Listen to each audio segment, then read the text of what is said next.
Hi friends, आप सभी को गुड मॉर्निंग। और हमें विश्वास है कि आप सभी जो पहले मैं पढ़ा चुका हूं उसको बार बार रिवाइज कर रहे होंगे। लेकिन आप लोगों की एक कमियां मुझे दिख रही है कि लगता है कि आप लोग पढ़ नहीं रहे हैं, क्योंकि कमेंट कुछ आ नहीं रहा मेरे पास। कमेंट करके बताया कीजिए, लाइक सब्सक्राइब तो करिए ही करिए, कमेंट भी किया कीजिए, बताया कीजिए कि आपकी ये प्रॉब्लम है, तभी तो मैं सोल्व करूँगा। ठीक है, तो हम लोग बिना देर किए हुए प्राचीन भारत के पार्ट 3 लेकर मैं आया हूँ, जिसमें हम लोग पढ़ेंगे प्रागैतिहासिक काल। इसमें से ज़्यादा नहीं, 1-2 प्रश्न पूछे जाते हैं, तो हम लोग बिना देर किए हुए शुरू करते हैं प्रागैतिहासिक काल। सबसे पहले आप ये समझिए कि जिस काल में मनुष्य के घटनाओं का कोई लिखित विवरण नहीं मिलता, जिस काल में मनुष्य के साथ जो घटना घटा उसका कोई लिखित विवरण नहीं मिलेगा, उसी को कहते हैं प्रागैतिहासिक काल। क्या बोलेंगे? प्रागैतिहासिक काल। मानव के विकास के उस काल को इतिहास कहा जाता है जिसका विवरण लिखित रूप से मिलता है। अब सवाल आएगा कि इतिहास किसे कहते हैं, तो जिसका लिखित विवरण मिले उससे इतिहास, जिसका कोई लिखित विवरण नहीं मिले उसको प्रागैतिहासिक काल।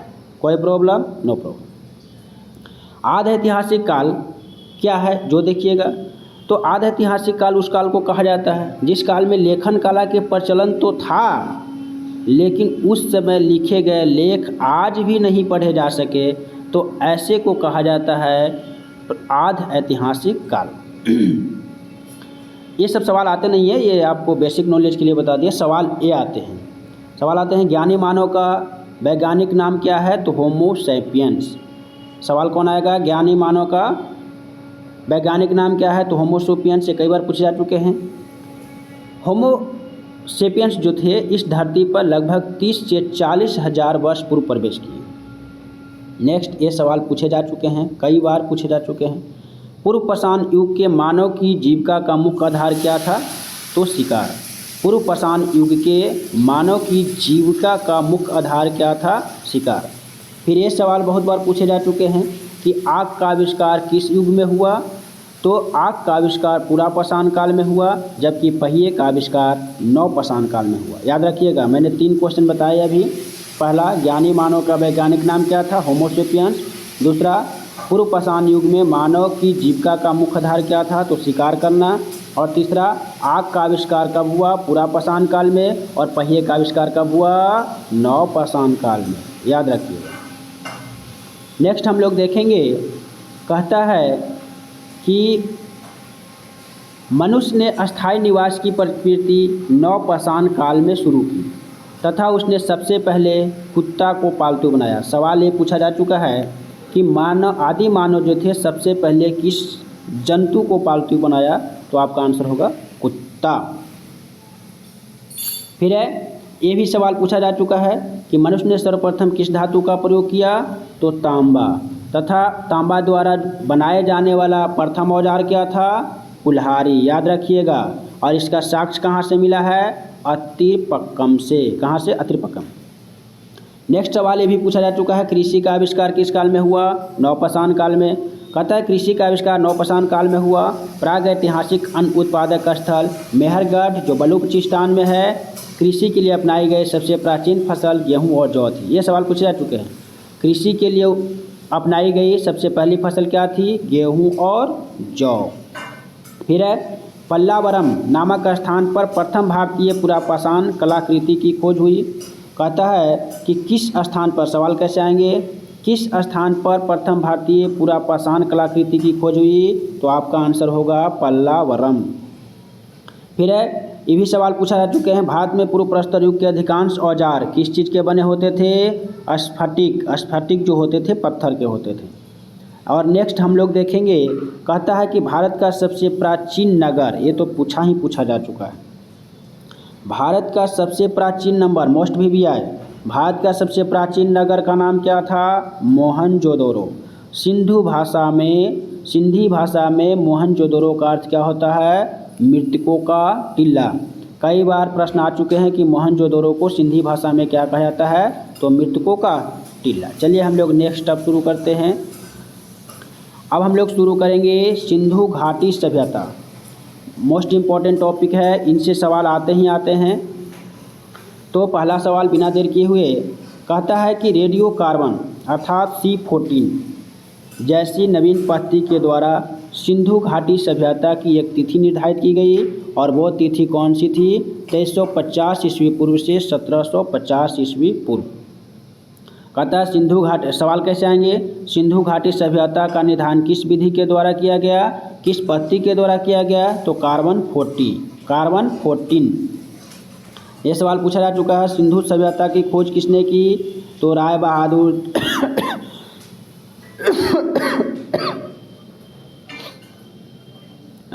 दयाराम साहनी।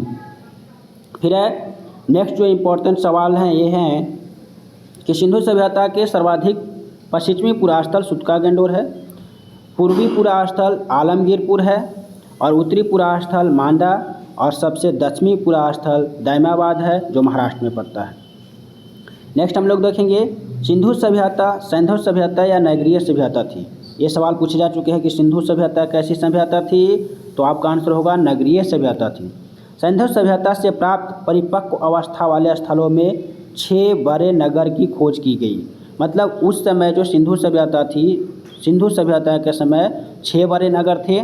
पहला था मोहनजोदड़ो, दूसरा था हड़प्पा, तीसरा था गनवारी वाला, चौथा था धौलवीरा, पांचवा था राखीगढ़ी और छठा था कालीबंगन। तो ये सभी इम्पोर्टेंट है और जो इम्पोर्टेंट है हम टिक करते जाएंगे और आप साथ साथ में इसको रिवाइज भी करते रहिए ताकि आपको याद रहे। नेक्स्ट सवाल है जो भी बहुत VVI है, पूछे जा चुके हैं। स्वतंत्रता प्राप्ति के पश्चात हड़प्पा संस्कृति के सर्वाधिक स्थल कहाँ से खोजे गए? गुजरात से खोजे गए। सवाल कैसे आता है? कहता है कि हड़प्पा संस्कृति के सर्वाधिक स्थल कहाँ से खोजे गए? गुजरात से खोजे गए। आपका आंसर क्या होगा? गुजरात। लोथल एवं सुत्का-गेंडोर बहुत VVI। लोथल एवं सुत्का-गेंडोर सिंधु सभ्यता का 2 बंदरगाह था। बहुत VVI ये पूछता है आज भी सवाल कि सिंधु सभ्यता के प्रमुख 2 बंदरगाह कौन थे? तो एक हो जाएगा आपका लोथल और एक हो जाएगा सूतकोतदा। फिर ये भी सवाल पूछा जा चुका है कि सिंधु सभ्यता में जीते हुए खेत और नक्काशीदार ईंटों का प्रयोग का साक्ष्य कहाँ से मिला है? तो आपका आंसर होगा कालीबंगन। जूते हुए खेत और नक्काशीदार ईंटों के प्रयोग का साक्ष्य कहाँ से मिला है? कालीबंगन से। हम जिस प्रकार से आपको पढ़ा रहे हैं पढ़ते जाइए, जीके में कोई क्वेश्चन नहीं छूटेगा। जीके और इंग्लिश की जिम्मेवारी हमारा रहा, मतलब कोई सवाल छूटने वाला नहीं है, सिर्फ आप रिवाइज करते रहें। मोहनजोदड़ो से प्राप्त अन्नागार, मोहनजोदड़ो से प्राप्त जो अन्नागार था संभवतः सिंधु सभ्यता की सबसे बड़ी इमारत थी। उस समय की सबसे बड़ी इमारत कौन थी? तो अन्नागार। मोहनजोदड़ो से प्राप्त बृहद स्नानागार एक प्रमुख स्मारक है जिसके मध्य में स्थित स्नान कुंड, बाथरूम जिसे कहते हैं आजकल के दुनिया में, 11.88 मीटर लंबा था। सोचिए उस समय का बाथरूम, लगता है 2-3 तो एक ही बार में नहा लेगा। 7.01 मीटर चौड़ा एवं 2.43 मीटर गहरा था, मतलब बहुत अच्छा बाथरूम था। नेक्स्ट ये सवाल पूछे जा चुके हैं कि अग्निकुंड लोथल एवं कालीबंगन से प्राप्त हुए। अग्निकुंड कहाँ से प्राप्त हुआ? तो लोथल एवं कालीबंगन। नेक्स्ट हम लोग देखेंगे कि मोहनजोदड़ो से प्राप्त एक सील पर 3 मुख वाले देवता अर्थात पशुपति की मूर्ति प्राप्त हुई है। नेक्स्ट हम लोग देखेंगे और उसमें क्या क्या है जो देखेंगे। तो पशुपति की जो मूर्ति प्राप्त हुआ उनके चारों ओर हाथी, गैंडा, चीता, भैंसा मौजूद है, विराजमान है। फिर ये बहुत बार पूछा जा चुका है, मोहनजोदड़ो से नर्तकी की एक काष्ठ मूर्ति मिली है, मतलब डांसर मिली है, नर्तकी कहाँ से? मोहनजोदड़ो से। फिर है हड़प्पा सभ्यता के मोहरों पर सबसे अधिक श्रृंगी पशु का अंकन मिलता है। हड़प्पा सभ्यता पर सबसे ज़्यादा किस पशु का अंकन मिलता है? तो श्रृंगी पशु, एक श्रृंगी मतलब एक सिंह वाले। फिर ये सवाल पूछे जाते हैं मनके बनाने के कारखाने कहाँ से मिले हैं? तो मनके बनाने के कारखाने आपको लोथल और चन्हुद्रो से मिले हैं। मनके बनाने के कारखाना कहाँ से? लोथल एवं चन्हुद्रो। सिंधु सभ्यता की लिपि कैसी लिपि है? भाव चित्रात्मक। बहुत बार पूछा जा चुका है कि सिंधु सभ्यता की लिपि कैसी है? भाव चित्रात्मक। यह लिपि दाईं ओर से बाईं ओर लिखी जाती थी, दाएं से बाएं, दाएं से बाएं। जब अभिलेख एक से अधिक पंक्तियों का होता था तो पहली पंक्ति दाईं ओर और दूसरी पंक्ति बाईं से दाईं ओर, पहली पंक्ति दाईं से बाईं और दूसरी पंक्ति बाईं से दाईं। नेक्स्ट सवाल, सिंधु सभ्यता के लोगों ने नगरों तथा घरों में विन्यास के लिए कौन सी पत्ती अपनाई? तो ग्रिड पत्ती। कौन सी पत्ती? ग्रिड पत्ती। फिर है, घरों के दरवाजे और खिड़कियां सड़क की ओर न खुलकर पिछवाड़े की ओर खुलते थे। सिंधु सभ्यता का ये भी गुण था कि जितने भी घर दरवाजे थे उनकी खिड़कियां सड़क की ओर नहीं खुलता था, पिछवाड़े की ओर खुलता था। इम्पॉर्टेंट में केवल एक ऐसा नगर था, उसका नाम था लोथल। कौन सा था? लोथल, जिसके दरवाजे सड़क की ओर खुलते थे। किधर की ओर खुलते थे? सड़क की ओर। सवाल पूछा जा चुका है कि सिंधु सभ्यता की कौन सी ऐसी नगर थी जिसकी दरवाजे सड़क की ओर खुलती थी? तो आपका आंसर होगा लोथल। फिर अभी सवाल पूछा जा चुका है कि सिंधु सभ्यता में मुख्य फसल क्या थी? सिंधु सभ्यता में मुख्य फसल क्या थी? तो आपको पहले भी बता चुके हैं कि गेहूँ और जौ, गेहूँ और जौ। नेक्स्ट हम लोग देखेंगे क्या है जो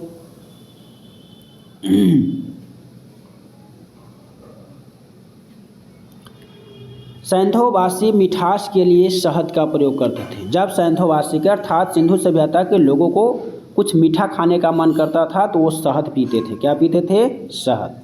फिर यह है बहुत इंपॉर्टेंट क्वेश्चन कि चावल के दाने कहाँ से मिले हैं? तो रंगपुर एवं लोथल से। सिंधु सभ्यता के दो ऐसे नगर थे जहाँ से चावल के दाने मिले हैं, पहला तो रंगपुर और दूसरा लोथल, जिनसे धान की खेती होने का प्रमाण मिलता है। जहाँ से चावल मिलेगा इसका मतलब वहाँ धान होता था। चावल के प्रथम साक्ष्य कहाँ से मिला? लोथल से मिला। अब देखिएगा, सुरकोतदा, कालीबंगन, लोथल सैंधवकालीन घोड़े के स्तन पंजर मिले हैं। मतलब सिंधु सभ्यता की तीन ऐसे शहर हैं, तीन ऐसे नगर हैं जहाँ से घोड़े के हड्डियाँ मिली है, अस्थि पंजर मिली है। वो कौन कौन से शहर हैं? तो पहला सुरकोतदा, दूसरा कालीबंगन और तीसरा लोथल। तौल की इकाई सिंधु सभ्यता के समय, अरे दोस्तों मेरे गला थोड़ा सा प्रॉब्लम हो जाती है।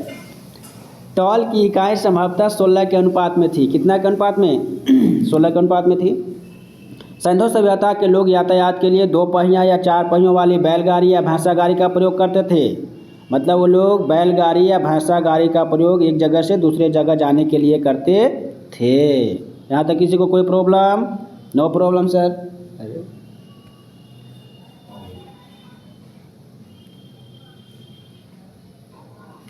नेक्स्ट, मेसोपोटामिया के अभिलेखों में वर्णित मेलुहा शब्द का अभिप्राय सिंधु सभ्यता से है। जो मेलुहा शब्द का प्रयोग हुआ है वो सिंधु सभ्यता से लिया गया है। संभवतः हड़प्पा संस्कृति का शासन वणिक वर्ग के हाथों में था। हड़प्पा संस्कृति का जो शासन व्यवस्था था किस वर्ग के हाथ में था? वणिक वर्ग। पिगट ने हड़प्पा एवं मोहनजोदड़ो को एक विस्तृत साम्राज्य की जुड़वा राजधानी बनाया। एक उस समय का इतिहासकार है जिनका नाम है पिगट। उन्होंने क्या बताया कि हड़प्पा और मोहनजोदड़ो साम्राज्य की, मतलब सिंधु घाटी साम्राज्य की क्या थी? जुड़वा राजधानी थी। सिंधु सभ्यता के लोग धरती की उर्वरता की देवी मानकर उनकी क्या करते थे? पूजा करते थे। अर्थात सिंधु सभ्यता के लोग धरती को भी पूजा करते थे।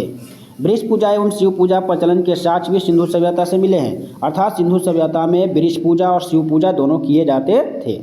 स्वास्तिक चिन्ह संभवतः हड़प्पा सभ्यता के दिन है। स्वास्तिक चिन्ह भी मिला है कहाँ से? हड़प्पा सभ्यता की। इस चिन्ह में सूर्य उपासना का अनुमान लगाया जाता है। सिंधु घाटी के नगरों में किसी भी मंदिर के अवशेष नहीं मिले। अर्थात उस समय मंदिर का कोई अवशेष नहीं मिला, मतलब मंदिर नहीं बनाए जाते होंगे। सिंधु सभ्यता में ये सवाल पूछे जा चुके हैं। सिंधु सभ्यता में मातृ देवी की उपासना सर्वाधिक प्रचलन है। अर्थात मातृशक्ति था, माता को ज़्यादा लोग पूजा करते थे। नेक्स्ट है, पशुओं में कुबर वाला सांड। कौन सा सांड? कुबर वाला। इस सभ्यता के लोगों के लिए विशेष पूजनीय थे। अर्थात सिंधु घाटी सभ्यता के लोग सांड की पूजा करते थे।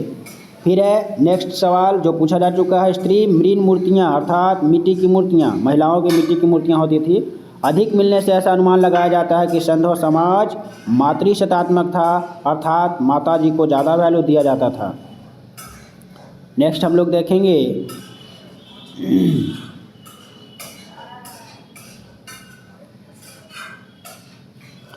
सैंधववासी सूती एवं ऊनी वस्त्र प्रयोग करते थे। सिंधु सभ्यता के जो लोग थे वो सूती और ऊनी वस्त्र पहना करते थे।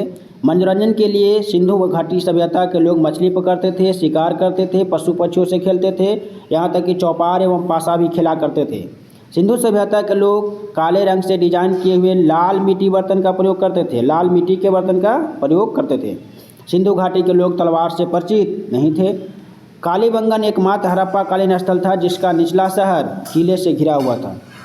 ये बहुत भी सवाल है कि पर्दा प्रथा एवं वेश्यावृत्ति सिंधु सभ्यता में भी प्रचलित थी। सवाल आता है कि पर्दा प्रथा वेश्यावृत्ति सिंधु सभ्यता में प्रचलित थी या नहीं, तो प्रचलित थी। फिर है सिंधु सभ्यता में शवों को जलाने तथा गाड़ने दोनों की प्रथाएं प्रचलित थी। हड़प्पा एक जगह है जहां शवों को दफनाया जाता था, जबकि मोहनजोदड़ो में जलाने की प्रथा थी। हड़प्पा में दफनाया जाता था और मोहनजोदड़ो में जलाया जाता था।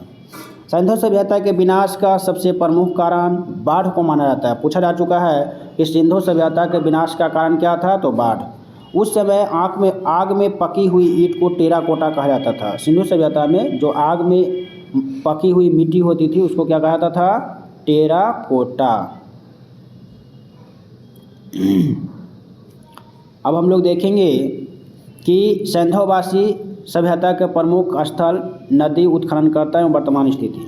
सबसे ज़्यादा जो पूछे वाला है वो यही पूछता है कि कौन से शहर किस नदी के किनारे था और उसके उत्खननकर्ता कौन थे। ज़्यादातर किस नदी के किनारे थे यही पूछा जाता है, और 1-2 का डेट भी पूछ लेता है कब खोजा जाता है। पहले हड़प्पा, तो हड़प्पा किस नदी के किनारे, रावी नदी के किनारे। खोज किसने किया, दयाराम साहनी और माधव स्वरूप। कब किया, 1921 में, और ये पाकिस्तान के मोंटगोमरी जिला में है। मोहनजोदड़ो बहुत भी आए, किस नदी के किनारे, सिंधु। इसके खोजकर्ता कौन है, रखालदास बनर्जी। कब खोज किया, 1922 में, और ये पाकिस्तान के सिंध प्रांत के लड़काना जिले में है।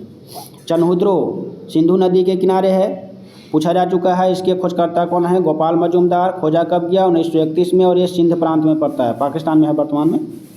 कालीबंगन घग्गर नदी के किनारे, इसके खोजकर्ता हैं बीबी लाल एवं बीके थापर। कब खोजा गया, 1953 में, राजस्थान के हनुमानगढ़ जिला में अभी है। कोटदीजी सिंधु नदी के किनारे है। कोटदीजी किस नदी के किनारे, सिंधु। खोजकर्ता फजल अहमद, और ये सिंध प्रांत में पड़ता है, 1953 में खोजा गया। अब इनका डेट कोई वो नहीं है कि पूछेगा ही। रंगपुर किस नदी के किनारे, मादर। खोजकर्ता रंगनाथ राव। रोपर किस नदी के किनारे, सतलज।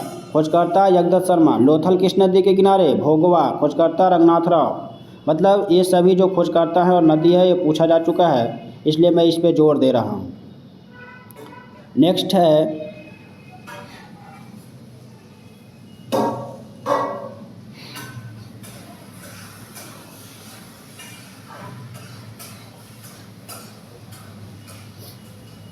लोथल भोगवा नदी के किनारे, और इसके खोजकर्ता रघुनाथ राव हैं। आलमगीरपुर हिंडन नदी के किनारे, खोजकर्ता जगदत्त शर्मा।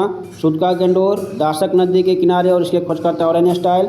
बनवाली रंगोई नदी के किनारे, इसके खोजकर्ता रविंदर सिंह बिष्ट। और धौलर वीरा को भी खोजा है रविंदर सिंह बिष्ट ने। चलिए, तो आज की वीडियो हम यही समाप्त करते हैं। आशा करते हैं आपको हमारा पढ़ाया गया वीडियो अच्छा लगा होगा। अगर अच्छा लगे वीडियो को अच्छा लगे वीडियो तो लाइक, सब्सक्राइब और शेयर ज़रूर करें। इसके साथ साथ कमेंट भी करें, बताएं कि आपको समझ में आ रहा है कि नहीं आ रहा है। Okay, bye, see you, tata, कल फिर मिलेंगे।